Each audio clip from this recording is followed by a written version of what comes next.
আমরা যারা bike ride করি আমরা সব জিনিসের জন্য সব সময় কিন্তু তৈরি থাকি, আর তৈরি থাকার জন্য কিন্তু অনেক কিছু ইকুইপমেন্ট আমাদেরকে ক্যারি করতে হয়। তারই মধ্যে একটা সব থেকে ইন্টারেস্টিং ইকুইপমেন্ট হচ্ছে আমাদের ফুড পাম্প বা এয়ার পাম্প। তোমরা পাঞ্চার কিট তো ক্যারি করতেই হবে, তার সাথে কিন্তু হাওয়াদা মেশিনই যদি না থাকে তোমাদের কাছে, তাহলে কিন্তু তোমরা সেই ট্রিপটাকে একটু জটিল বানিয়ে ফেলো।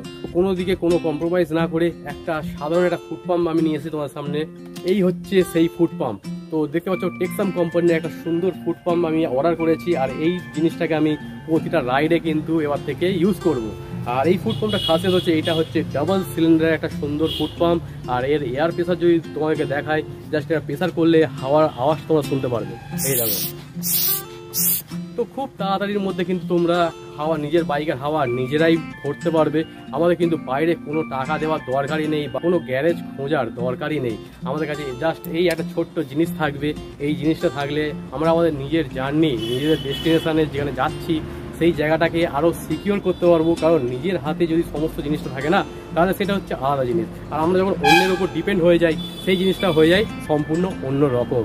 তো আমি সকলকে বলবো, আমার যত বাইক রাইডার ভাইরা রয়েছে, তারা এই সমস্ত ছোটো ছোটো ইনভেস্টমেন্টগুলো করে রেখো। তোমাদের ভবিষ্যতে কিন্তু অনেক বড় বড় দুর্ঘটনা থেকে এই সমস্ত ছোটোখাটো জিনিসগুলোই বাঁচিয়ে দেবে।